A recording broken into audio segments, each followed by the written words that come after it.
شخص آیا, اس نے کہا جی آپ بھی بیمار ہوتے ہیں, میں تو کبھی بیمار نہیں ہوتا, سالوں بیت گئے میں کبھی بیمار نہیں ہوا. حضور نے فرمایا اٹھ کے جا توبہ کر, اٹھ کے جا اور توبہ کر, تجھ سے تو اللہ ناراض ہے تو کبھی بیمار ہی نہیں ہوا, تجھ سے تو رب ناراض ہے, کبھی تیرے قریب بیماری نہیں آئی. فرعون نے خدائی کا دعویٰ کیا تھا اور 300 سال تک اس کے پیر میں کبھی کانٹا بھی نہیں چبھا تھا, سر میں کبھی درد بھی نہیں ہوا تھا. یہ سزا ہوتی ہے, اللہ ڈھیل دے دیتا ہے بعض اوقات, یاد رکھیں بعض اوقات یہ سزا ہوتی ہے اگر بیماری نہیں ہے تو.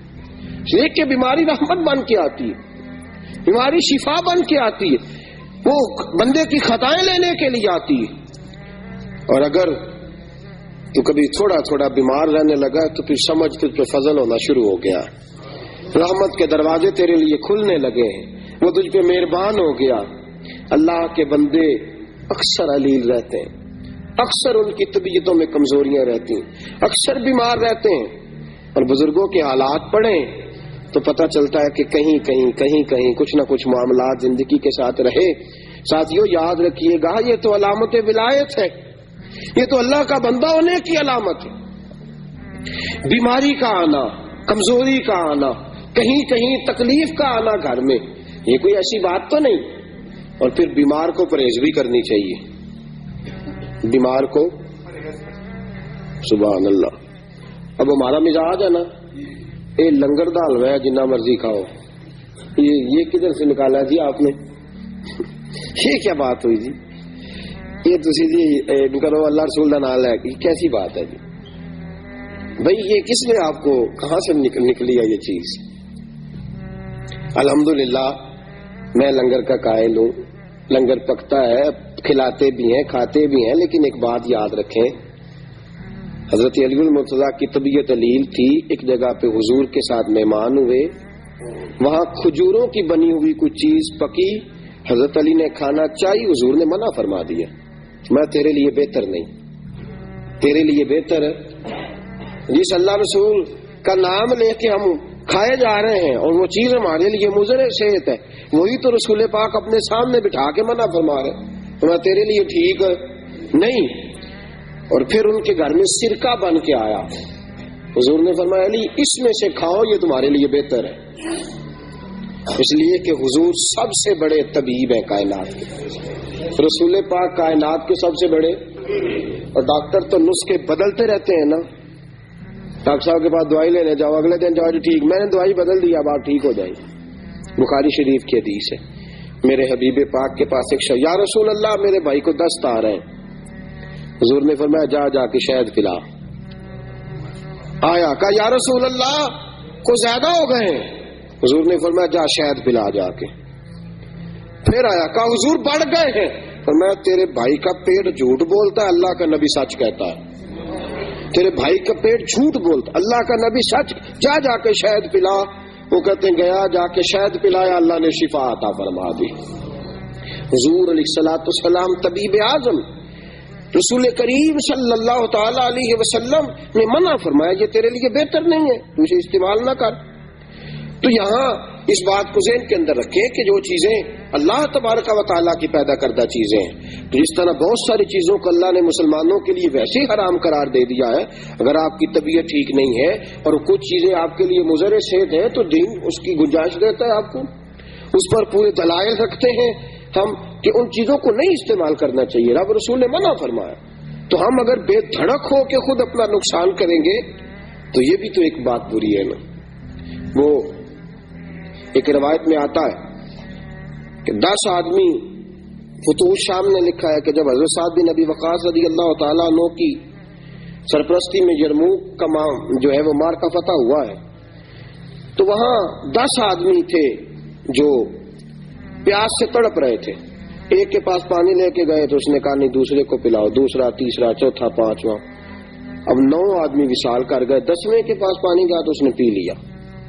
بعد میں کچھ لوگوں نے سوال کیا, کہا جناب آپ نے کیوں اشار نہیں کیا؟ تو انہوں نے کہا کہ کیونکہ میرے پہلے 9 ساتھی شہید ہو چکے تھے, اب میرے پاس بندہ کوئی نہیں بچا تھا اشار کرنے کے لیے, اب اگر میں پانی نہ پیتا تو خودکشی ہوتی, اب خودکشی ہوتی, اب اگر میں نہ پیتا اور اللہ کی بارگاہ سے سزا دیا جاتا.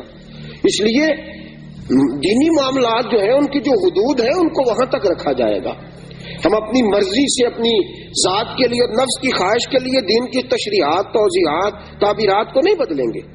جہاں تک معاملہ ہے اس کو وہیں تک محدود کیا جائے گا. تو جو پرہیز کرنے کا ڈاکٹر حکم دیتا ہے، بتاتا ہے کسی کو، اور طبیب اس کو بتلاتا ہے کہ یہ چیز تیرے لیے اچھی ہے یہ بری ہے، اس کو پرہیز کرنا چاہیے، اس لیے کہ جان اللہ کی نعمت ہے، یہ رب کریم نے اس کو عطا فرمائی ہے، اس کی حفاظت کرنا اس کے لیے ضروری ہے. میرے ساتھیو، تیمارداری، بیمار کے بارے میں جو احکامات ہیں.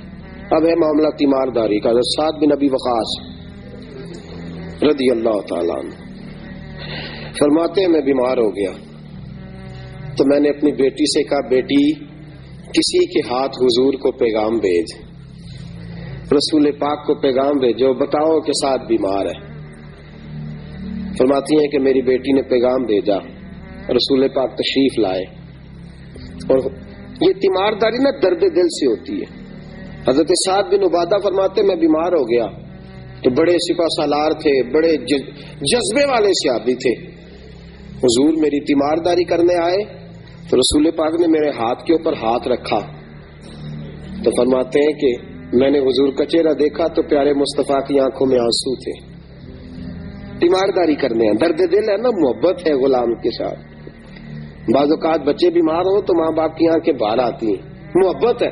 ہاتھ رکھا تو حضور رو پڑے تو ساتھ جو صحابہ تھے ان سب کی آنکھوں میں بھی آنسو آ گئے. یہ درد دل ہے. حضرت سعد بن ابی وقاص فرماتے ہیں کہ رسول پاک میری تیمارداری کرنے آئے تو میں رو پڑا. میں نے کہا یا رسول اللہ اب میں نہیں بچوں گا، بس یہ بیماری جان لیوا ہے. حضور میں وصیت کرنا چاہتا ہوں. کتنی وصیت کروں؟ میرا دل کرتا ہے کہ 1/3 مال گھر والوں کو دے جاؤں، باقی سارا اللہ کی راہ میں.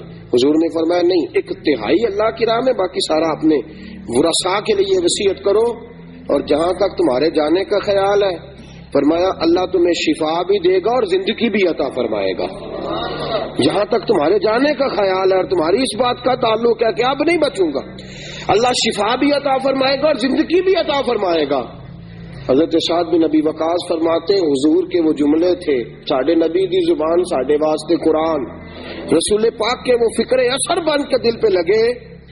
اللہ نے مجھے شفا بھی عطا فرمائی اور حضور کے بعد کئی سالوں تک اللہ نے زندگی عطا فرمائی.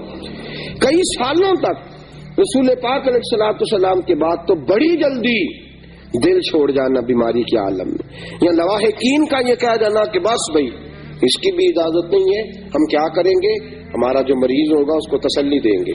اگر وہ کوئی ایسا جملہ کہے گا بھی تو ہم اس کو جواب میں سمجھائیں گے کہ شفائیں اللہ کے پاس ہے، وقت اللہ نے مقرر فرمایا ہے. اللہ تبارک و تعالی ہی اس وقت مقررہ پر سب کے ساتھ یہ معاملہ کرے گا، ضروری نہیں. اعلیٰ حضرت رحمۃ اللہ علیہ فرماتے ہیں کئی دفعہ ایسا ہوتا ہے کہ بیمار تندرست ہو جاتا ہے اور تیماردار کا وقت آ جاتا ہے، وہ رخصت ہو جاتا ہے، بیمار تندرست ہو جاتا ہے، اس کو شفائیں مل جاتی.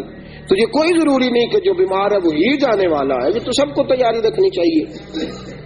میرے ساتھیوں، جب کوئی بیمار ہوتا ہے نا تو وہ کمزور ہو جاتا ہے.